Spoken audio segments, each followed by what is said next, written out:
Algunas escenas de este programa han sido representadas, incluyendo la descripción de investigaciones realizadas en la escena del crimen.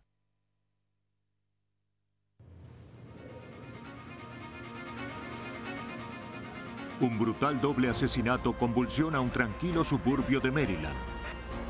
Para resolver el caso, los investigadores tienen que establecer qué hizo el asesino. En una autopista de Oregon hallan el cadáver de una joven desaparecida.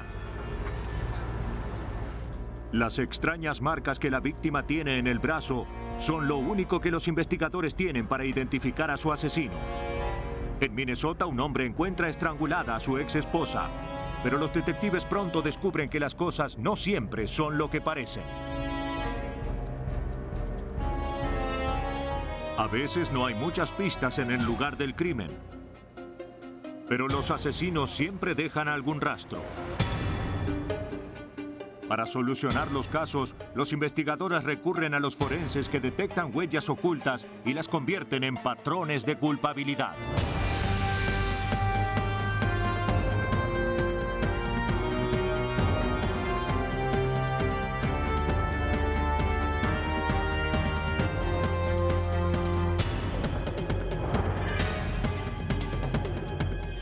Los nuevos detectives. Casos estudiados por la ciencia forense. Hoy presentamos patrones de culpabilidad. En este episodio se cambiaron algunos nombres. El próspero suburbio de Annapolis, en Maryland, es una alternativa plácida para quienes quieren escapar del ritmo febril de Washington. En esta comunidad pacífica, el número de crímenes violentos es prácticamente inexistente. El 16 de mayo de 1994, eso cambió.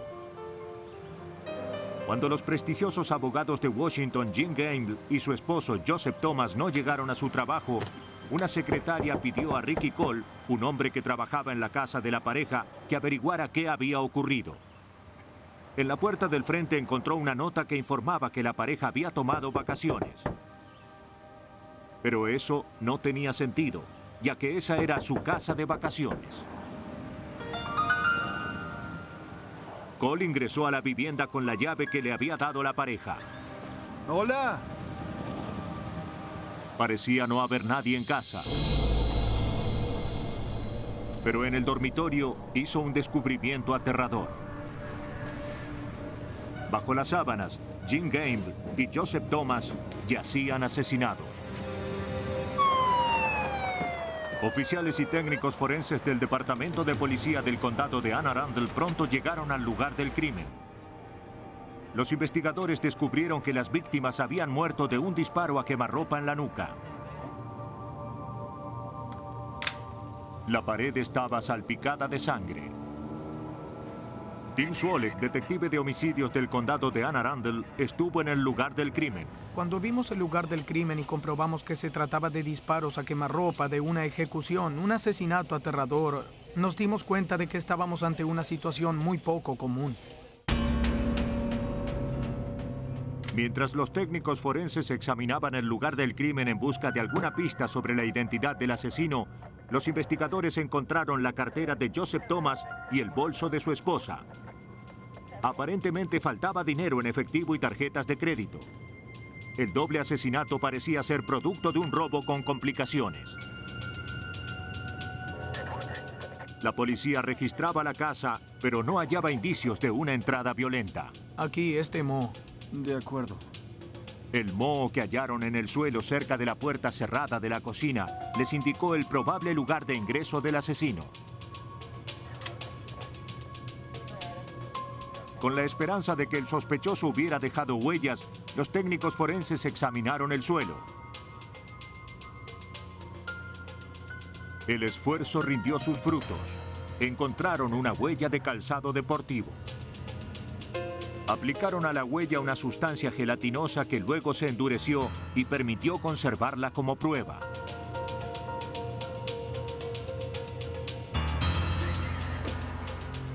Seguros de que el asesino había dejado la nota para alejar a los curiosos, los investigadores la examinaron en busca de huellas. La forma en que estaba escrita la fecha en el día antepuesto al mes los llevó a pensar que el sospechoso había estado en el ejército.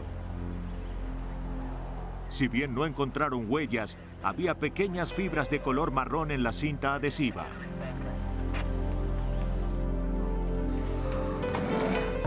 No había testigos. Tampoco ningún sospechoso a quien perseguir, de modo que los detectives de homicidios sabían que el caso sería muy difícil y temían que el tiempo conspirara en su contra.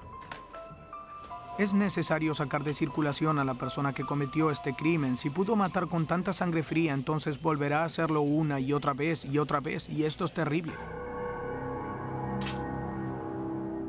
Las autopsias no brindaron mayor información.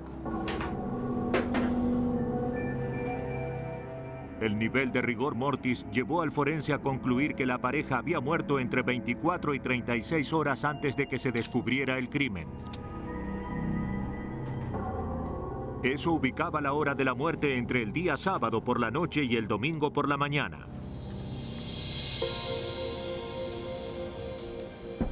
Los forenses del laboratorio del condado de Anne Arundel consideraban que la clave para identificar al asesino estaba en la huella del calzado deportivo que se había encontrado en el lugar del crimen. Tras identificar la marca del calzado, New Balance, en la huella, los forenses recorrieron los catálogos en busca de un modelo que tuviera una suela de diseño similar. Concluyeron que la huella encontrada procedía de un calzado deportivo New Balance de carrera modelo 480 BK número 40. La policía comenzó a hacer averiguaciones sobre las víctimas, para lo que interrogó a los vecinos. ¿Cuándo vio por última vez a los Thomas? Una vecina contestó que Jean y Joseph eran una pareja inteligente, trabajadora y muy querida. Hola, Jean. ¿Cómo estás? Bien, ¿y tú? Dijo que los había visto por última vez el sábado por la tarde, cuando los Thomas salían en el automóvil rojo de Jean. Buena elección. No vio el auto al día siguiente. Pensó que la pareja había decidido volver a Washington.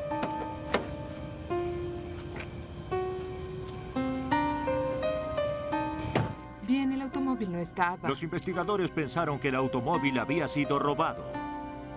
Empezaron a investigar el vehículo.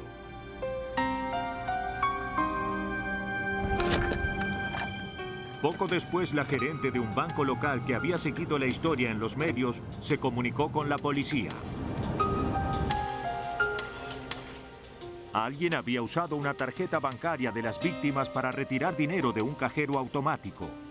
La transacción tuvo lugar unas horas después del asesinato de la pareja. Si bien menos de la tercera parte de los cajeros automáticos contaban con equipos de seguridad en 1994, este tenía una cámara. El hombre estaba sentado en el lugar del conductor del automóvil rojo de Jean Gambler. Eso es. Los investigadores concluyeron que tenían ante sí al asesino de la pareja. Trabajaron febrilmente para determinar su identidad. Se distribuyeron volantes con la fotografía del sospechoso. ¿Estás seguro de que es él? La publicidad rindió sus frutos. Bien, muy bien. Un segundo gerente de banco entregó una grabación en la que se veía al mismo sospechoso usando una tarjeta de crédito perteneciente a las víctimas. La segunda transacción había tenido lugar al día siguiente del crimen. Esta vez se podía ver parte del calzado del sospechoso en la fotografía. Se envió la foto al laboratorio forense del condado de Anne Arundel. Los forenses analizaron la imagen para determinar si el calzado que llevaba el sospechoso era de la misma marca y modelo que la huella que se había encontrado en el lugar del crimen. Eran del mismo tipo que había dejado la huella en el piso de la cocina de las víctimas. Creo que es lo que necesitamos. En la convicción de que el robo había sido el móvil de los asesinatos, los investigadores comenzaron a estudiar decenas de expedientes de robo. Esperaban hallar fotografías de ladrones conocidos que se parecieran al sospechoso de homicidio. Pero no encontraron nada. Mientras los detectives de homicidio seguían estudiando expedientes, un detective de la división de robos vio la fotografía del sospechoso de asesinato. Es él. Scotland Williams. Reconoció al hombre. Es el hombre que detuve en septiembre. ¿Por qué? Por robo. Era Scotland Williams, sospechoso de una serie de robos. Lo habían detenido 8 meses antes. Bien, la noticia que recibimos era la que estábamos esperando. De pronto habíamos identificado al hombre. Por primera vez, ese rostro tenía un nombre.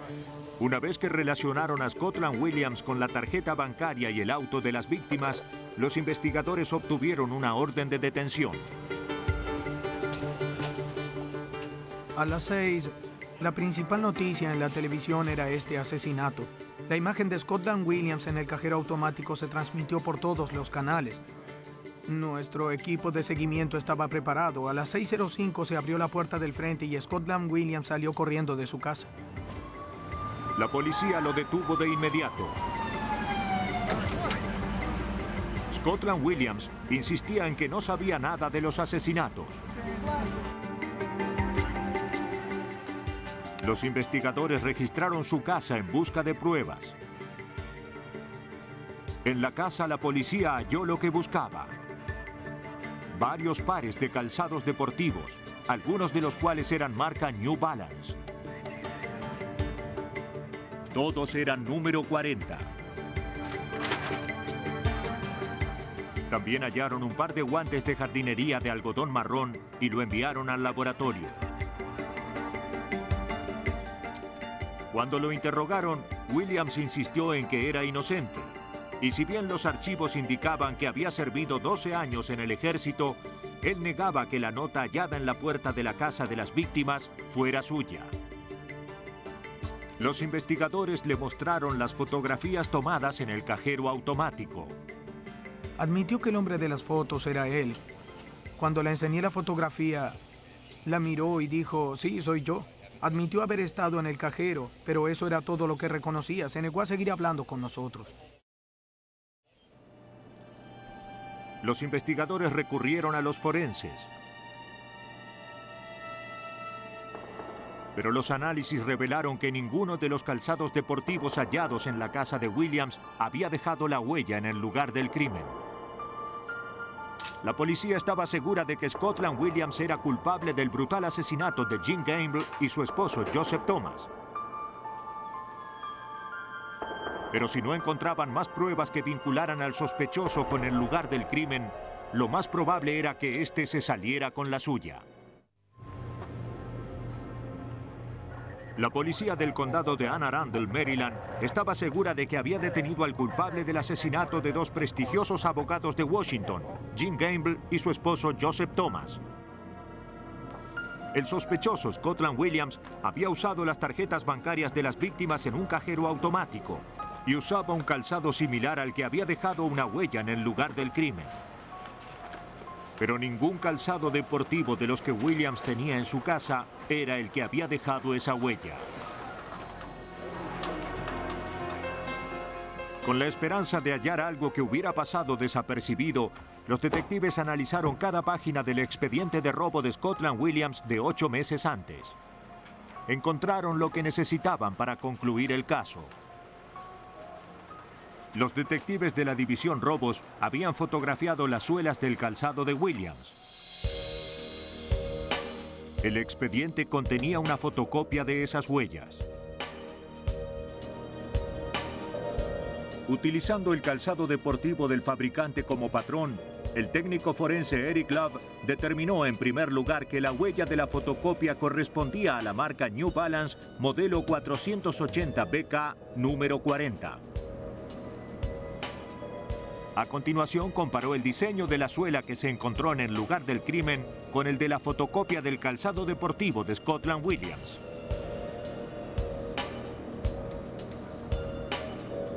Cada diseño es único y coincidía.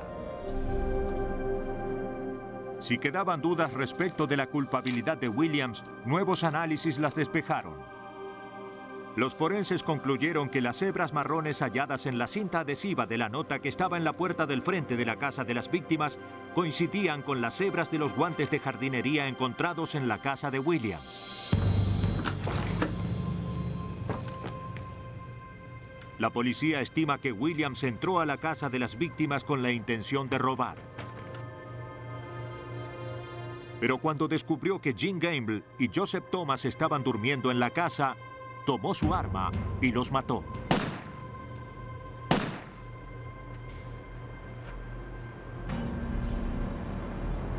Se fue luego de apoderarse de dinero y una tarjeta bancaria, pero sin saber que había dejado una pista que llevaría a la policía hasta él. Scotland Williams fue procesado por homicidio en primer grado y condenado a reclusión perpetua más 70 años sin posibilidad de libertad condicional. Scotland Williams había matado a sus víctimas mientras dormían. Pero hay asesinos para los que el primer paso es alejar todo lo posible a las víctimas de su casa. El 17 de junio de 1986, un conductor avanzaba por la carretera 97 a la altura de Klamath Falls, Oregon, cuando vio algo en el suelo. Era un saco de dormir y parecía estar en buenas condiciones. Pero cuando miró en su interior, vio objetos que parecían manchados de sangre. Preocupado, el conductor llevó los objetos a la estación Klamath Falls de la policía de Oregon. Ahí los detectives comenzaron a examinar el saco. Determinaron que en el mismo había ropa, un par de calzado deportivo White Wing, un bolso de mujer y cinta adhesiva pegada a pañuelos de papel verdes. ¿Algo más? Todo parecía estar manchado con sangre. En el interior de la cartera, los investigadores hallaron una identificación perteneciente a una mujer de 20 años llamada Carrie Love. Para el detective Kenneth Cooper, los objetos sugerían un crimen.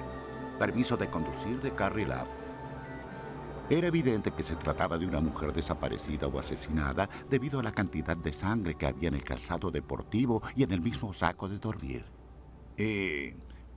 Los pañuelos de papel, por su parte, tenían cinta adhesiva.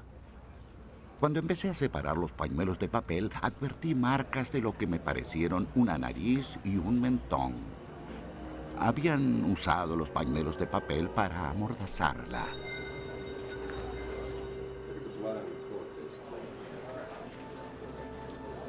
Otros documentos hallados en la cartera indicaban que Carrie Love trabajaba para la empresa de transporte Northern Star, ubicada a más de 600 kilómetros de ahí, en Seattle, Washington. Los detectives se comunicaron con la empresa y se enteraron de que Carrie había salido en viaje de negocios de Seattle a Los Ángeles en compañía del dueño de la firma, Jesse Pratt, de 42 años. Viajaban en un camión de la empresa y debían pasar por Klamath Falls en el camino. La información, sumada a los objetos manchados de sangre hallados en la carretera, hicieron temer lo peor a los investigadores. Decidieron volver a la carretera 97, pero esta vez en busca del cadáver de Carrie Love. Buscaron durante 3 horas sin ningún resultado. La carretera es larga y hay decenas de lugares apartados, por lo que Carrie Love podía estar en cualquier parte.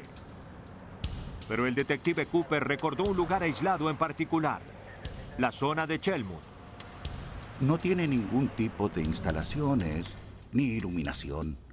Está oculta por una gran barrera de árboles. Es muy aislada y por la noche reina la oscuridad total, por lo que sería un lugar ideal para depositar un cadáver y cubrirlo con grava. Cuando el detective llegó al lugar, comprobó que estaba en lo cierto.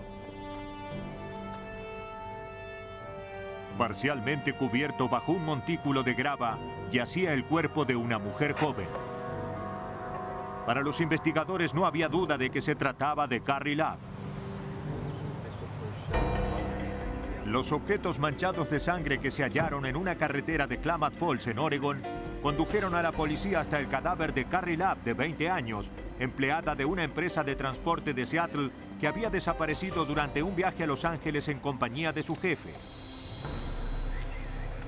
Todo indicaba que se trataba de un brutal asesinato. Había recibido varias puñaladas. La cabeza y el tronco destrozados indicaban que un vehículo grande le había pasado por encima.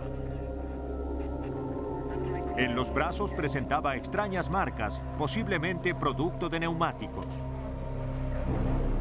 Con gran minuciosidad, los detectives documentaron y guardaron todas las pruebas. Al ver que la joven había muerto de manera tan brutal, el detective Kenneth Cooper tomó la decisión de hallar al asesino, costara lo que costara. El médico forense determinó que Carrie había muerto por asfixia, tras lo cual la habían apuñalado 12 veces para luego arrollarla. Las heridas parecían hechas con una aguja de tejer u otro elemento punzante. También la habían violado, si bien no se pudo recuperar ninguna prueba biológica. Además de las huellas de neumáticos, las únicas pistas sobre la identidad del asesino eran unas hebras rojas halladas en las manos de la víctima. Cuando llegó la noticia del asesinato de Carrie a Seattle, su ciudad natal, su novio habló con la policía local. Pensaba que el jefe de Carrie, un hombre de 42 años llamado Jesse Pratt, tenía algo que ver con el crimen. Sí, habíamos ido a una fiesta de graduación. Dijo que Pratt tenía una extraña obsesión por Carrie. Un mes antes, de hecho, él y Carrie habían ido a una fiesta de graduación. Cuando se marchaban, el novio de la joven vio a Jesse Pratt sentado en su automóvil al otro lado de la calle. Los observaba.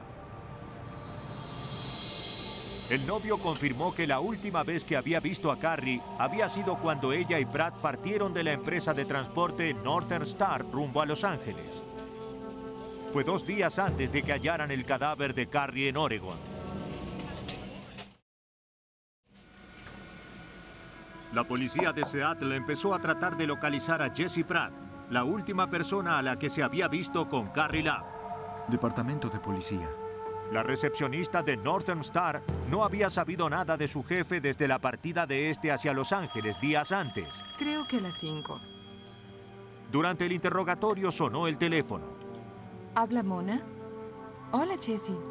Era Jesse Pratt. Un detective me está haciendo preguntas. Carrie desapareció. Claro, un segundo. Es Jesse. Jesse. Parecía ansioso de cooperar y dijo a la policía que él y Carrie habían salido de Seattle juntos el 16 de junio. Bien. Pero que 1 hora después de partir, ella había decidido que prefería ir a Los Ángeles en avión. Muy bien, ¿cuándo volverá a la ciudad? Él pensó que la joven debió sentirse incómoda luego de que ambos mantuvieran relaciones sexuales. Al aeropuerto, al aeropuerto. Pratt dijo que la había llevado al aeropuerto de Seattle y luego había seguido viaje hacia Los Ángeles.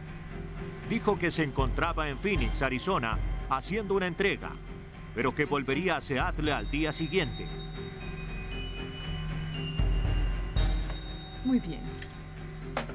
Pero los investigadores no quisieron esperar. Es todo lo que necesito. De acuerdo. Se pidió su detención.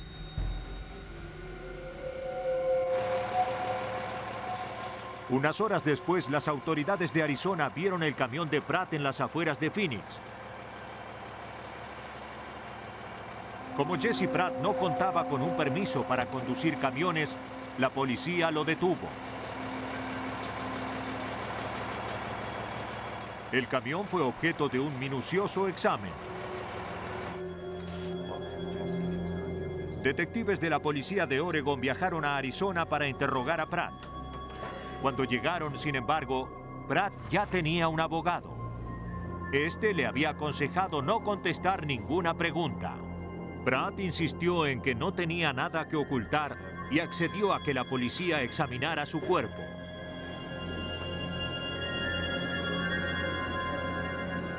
Cuando se quitó la camiseta, la policía observó y fotografió varios rasguños sospechosos en la zona de las costillas.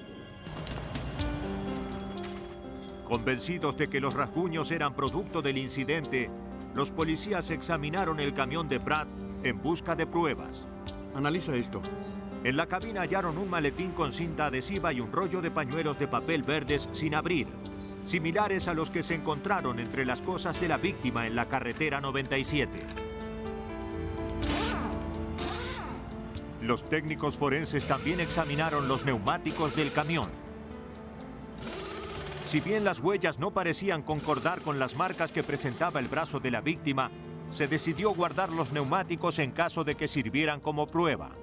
El detective Richard Stroop de la policía de Oregon consideró que no se había hallado ninguna prueba de homicidio en el examen del camión de Pratt. Los investigadores examinaron el contenido del maletín de Pratt. Hallaron una posible pista: un recibo de una gasolinera ubicada a 150 kilómetros al sur del aeropuerto de Seattle. El recibo estaba fechado el 16 de junio por la tarde, 2 días antes de que se descubriera el cadáver de Carrie Love. Tal vez alguien recordara haber visto a Pratt. Se le enseñaron fotografías al empleado que había trabajado esa tarde en la gasolinera. Le preguntaron si reconocía a alguien. ¿Reconoce a alguna de estas personas? El empleado, sin vacilar, señaló a Jesse Pratt. Dijo que lo recordaba bien. ¿Está seguro? Sin duda. Lo que le llamó la atención fue la diferencia entre el aspecto descuidado de Pratt y la atractiva joven que viajaba con él. Se habían detenido a cargar gasolina. La joven fue al baño, pero el conductor parecía estar apurado y le gritaba que se diera prisa. El empleado recordó haber pensado que eran una extraña pareja. Cuando le pidieron que identificara a la mujer que viajaba con Pratt, señaló a Carrie Love.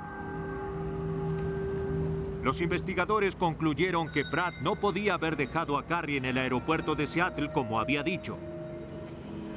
Jesse Pratt había mentido. En el laboratorio, los forenses compararon las hebras de la camiseta roja de Pratt con las que se hallaron en el cuerpo de Carrie Love durante la autopsia. La forma, el color y la textura de las hebras coincidían. Si bien el caso se basaba en pruebas circunstanciales, un jurado halló culpable a Jesse Pratt de homicidio en primer grado. Pero el caso no había terminado. En enero de 1990, Pratt presentó una apelación y se dispuso un nuevo juicio. La policía de Oregon comenzó a prepararse de inmediato para el segundo proceso. Ese es el neumático que pensamos que le arrolló. Querían presentar un caso sólido ante el nuevo jurado. En el interior del camión. Y la mejor forma de hacerlo era demostrar que las extrañas marcas que presentaba la víctima en el brazo procedían de los neumáticos del camión de Pratt. Se enviaron fotografías de las marcas de Carrie Love e impresiones en tinta de los neumáticos de Pratt a un prestigioso especialista en huellas de neumáticos, Pete McDonald, de Hudson, Ohio. En primer lugar, confirmó que las marcas que había en el brazo de la víctima eran producto de un neumático, pero no de la parte externa. Las marcas que presentaba la víctima en el brazo procedían del diseño correspondiente a la parte lateral del neumático. Todas las huellas eran del mismo tamaño y forma, excepto una. Para McDonald, esto constituía un indicio de que el neumático que buscaban había sido recauchutado. Las contusiones del brazo de la víctima correspondían al punto en que el primer diseño empalmaba con el nuevo. McDonald decidió viajar a Oregon para examinar personalmente las pruebas. Tras examinar el diseño lateral de las 18 ruedas del camión, consideró que el neumático trasero derecho era el que parecía coincidir con las marcas del brazo de Carrie Love.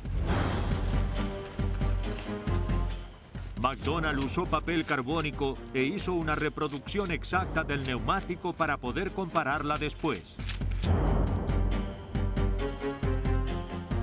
Examinó el diseño del neumático y lo comparó con fotografías de las contusiones. Todo coincidía. A continuación, McDonald creó un modelo que contribuiría a que el nuevo jurado entendiera cómo un camión de 18 ruedas puede arrollar a una persona con solo un neumático. Hice un modelo del cuerpo de la víctima para compararlo con este camión. Luego moví el camión y, como pueden ver, el neumático trasero derecho es el que deja la marca, solo ese. Y ahora la parte interior del neumático atraviesa la parte interna del brazo de la víctima. De todos modos, McDonald sabía que su análisis no era perfecto. Se comunicó con el fabricante del neumático recauchutado y le pidió información específica. Cuando presento un caso, siempre hay un abogado defensor que dice, bueno, usted identificó esta marca de neumático, pero hay millones de neumáticos como este. Llamé al gerente y me dijo que había muy pocos de esos neumáticos, unos 300 de esa marca, y solo unos 100 de ese tamaño en especial. El gerente descubrió que aún tenía la documentación de compra del neumático recauchutado con el que habían arrollado a Carrie Lab. Lo había comprado Northern Star. Por una ironía, el cheque de compra del neumático lo había firmado Carrie Lab unas semanas antes de que la asesinaran. La policía estima que cuando Pratt y Carrie pasaron por Klamath Falls, Oregon, camino a Los Ángeles, él detuvo el camión en una zona apartada y trató de seducir a Carrie. Como Carrie se resistió, Pratt la violó y la mató. Luego cubrió el cuerpo con grava y le pasó el camión por encima. El jurado halló a Jesse Pratt culpable de homicidio con agravantes. El 16 de abril de 1991 se lo condenó a muerte por inyección letal. Las apelaciones que presentó fueron rechazadas. Jesse Pratt pensó que podría ocultar el crimen sepultando a la víctima. Hay otros que manipulan el lugar del crimen con la esperanza de despistar a los investigadores. St. Paul, Minnesota, 20 de marzo de 1996. Por la mañana, un llamado hace que los oficiales del Departamento de Policía de St. Paul se dirijan a la casa de Stacy Brown, de 31 años. El ex marido de Stacy había pasado por la casa donde la encontró muerta sobre el sofá. La habían golpeado brutalmente, tras lo cual la habían estrangulado. La posición en la que se encontraba el cuerpo en el sofá, así como el hecho de que estaba desnuda de la cintura para abajo, parecían indicar que se había tratado de una agresión sexual. Al examinar el cadáver, el detective de homicidios Keith Mortenson descubrió algo extraño. En la parte interna de la pierna de la víctima había magulladuras y contusiones de forma extraña. Si bien Stacy parecía haber sido víctima de una agresión sexual, el minucioso examen del lugar del crimen hizo que los investigadores empezaran a tener dudas. Tenía una de las piernas sobre el brazo del sofá, pero había una mesa baja que tenía varios objetos, ninguno de los cuales se había caído. La ropa interior de Stacy estaba en el suelo, a la altura de su pie derecho, pero no estaba en una posición que sugiriera que alguien la había agredido sexualmente. Los investigadores concluyen que el lugar del crimen no es más que una escenografía montada para ocultar el verdadero motivo del asesinato. Esperan que la autopsia les diga más. La policía de St. Paul, Minnesota, no duda de que Stacy Brown, de 31 años, fue asesinada de manera brutal en su casa. Pero de un análisis más minucioso surge que el asesino montó toda la escena para hacer que el crimen parezca consecuencia de una agresión sexual. El forense que llevó a cabo la autopsia concluyó que Stacy había muerto por asfixia. La habían estrangulado con un cable de teléfono y una percha de alambre. A pesar de que Stacy estaba desnuda por debajo de la cintura, el forense no halló pruebas de que la hubieran violado. Parece una magulladura en forma de L. Tampoco podía explicar el origen de una extraña magulladura que Stacy presentaba en la pierna. La policía concluyó que el lugar del crimen se había montado para alejar a los investigadores del verdadero asesino y estimó que el sospechoso podría ser alguien cercano a la víctima. Louis Brown, de 34 años, ex marido de Stacy, que fue el que descubrió el cadáver, fue interrogado. Tenía que llevar a los niños por la tarde. Estaba consternado por la muerte de Stacy. Brown, que utiliza un soporte ortopédico porque en su infancia tuvo polio, declaró que había pasado por la casa por la mañana para dejar unos regalos que había comprado a su hija menor. Cuando vio que las llaves colgaban de la puerta del frente, entró. Fue entonces que descubrió a su ex esposa muerta en el sofá. Bien, yo pasé a ver a mis hijos. Brown advertía que su divorcio lo convertía en posible sospechoso, pero insistía en que amaba a Stacy, la madre de sus 3 hijos, con la que había estado casado durante 8 años. La noche que la asesinaron, dijo Brown, él se encontraba en un bar local jugando al billar. Se fue a su casa a la 1 de la mañana. Solo se le ocurría a una persona que podría haber querido matar a su ex esposa, el hombre que salía con la mejor amiga de Stacy, Rebecca. La policía se comunicó con Rebecca, que aceptó colaborar. Esta admitió que su novio, Quan Tran, y Stacy no se llevaban bien. Stacy pensaba que Tran era peligroso y había instado a Rebecca a poner fin a la relación. Finalmente no habló más de nuestra relación. Pero a Tran no le gustaba el comentario de Stacy. Y después estuvo lo de la nota. Pocos días antes del asesinato, Tran había roto las ventanillas del auto de Stacy. Más tarde ese mismo día hubo otro incidente. Yo no voy a aceptarlo, de ningún modo.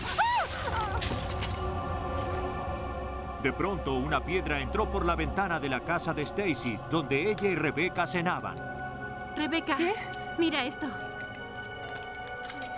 Tenía un mensaje amenazador escrito en un lenguaje elemental. Aparentemente, era de Tran. En la nota se amenazaba a Stacy de muerte y se le advertía que se mantuviera lejos de la relación de Tran y Rebecca. Stacy había denunciado el incidente y entregado a la policía la piedra y la nota. A pesar del carácter de Tran, Rebecca no lo creía capaz de matar. La nota decía que si ella no nos dejaba en paz. La policía no creía lo mismo. 3 años. Tran fue trasladado a la estación de policía. Yo no lo hice, no. Durante el interrogatorio admitió haber roto las ventanillas del auto de la víctima en un arranque de furia, pero negó haberle arrojado una piedra por la ventana. Sí. Y negó toda participación en el asesinato de Stacy. ¿Usted lo niega? Sí. Pero los investigadores advirtieron que tenía rasguños en las manos, y en la manga de la chaqueta había manchas que parecían ser de sangre. Me limpié la mano porque la tenía sucia. ¿Sangre suya? Sí. Sostuvo que se había lastimado en el trabajo. No. Oficial, ocúpese. La policía envió la chaqueta al laboratorio forense. De acuerdo. Quiero que tome este anotador. Le pidieron una muestra de escritura. Voy a pedirle que escriba algo. No lo cambie, tan solo escríbalo. Las pruebas parecían apuntar hacia Tran, pero él insistía en que le habían tendido una trampa. Los análisis forenses parecían coincidir en que era inocente.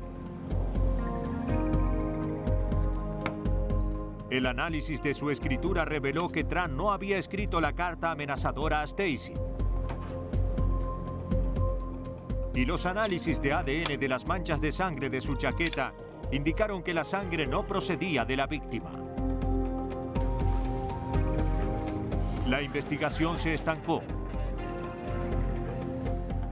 La policía debía partir de cero nuevamente con un cadáver y sin sospechosos.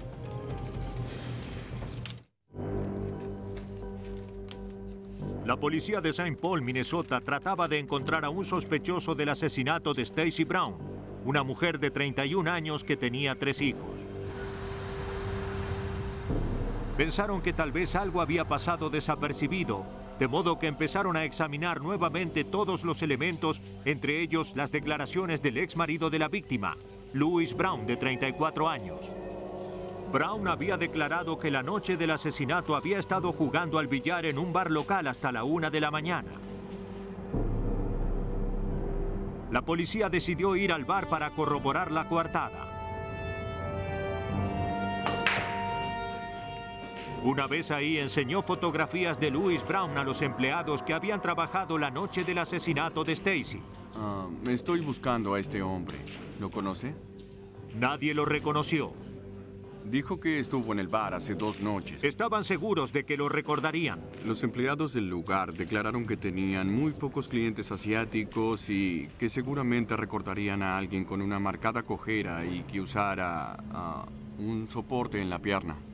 ¿Está seguro? Si bien eso no demostraba que Brown era un asesino, indicaba que había mentido a la policía sobre su paradero durante la noche del crimen. La policía visitó el lugar donde Brown trabajaba como técnico de alarmas del sistema escolar de St. Paul. Los investigadores pidieron al supervisor que los llevara al lugar de trabajo de Brown. Este es su escritorio. Ahí un detective reparó en los bolígrafos y en un anotador amarillo cuyas hojas coincidían con la nota que aterrizó junto con una piedra en la casa de la víctima.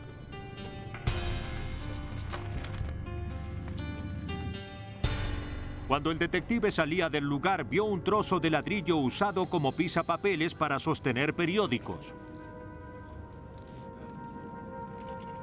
Lo tomó pensando que tal vez pertenecía al mismo ladrillo que habían lanzado al interior de la casa de Stacy.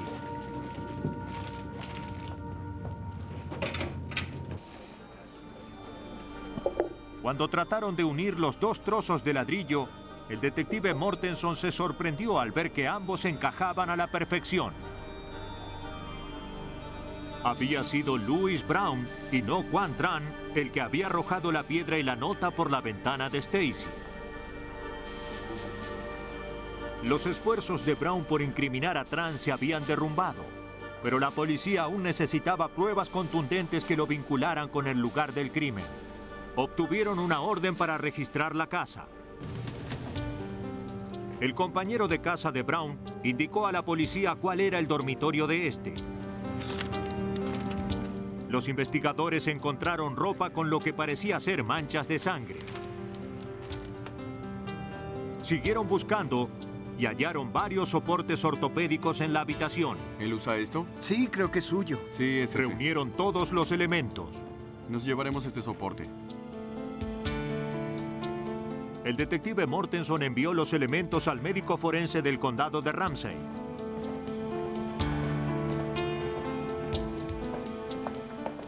El doctor Michael McGee estudió el caso.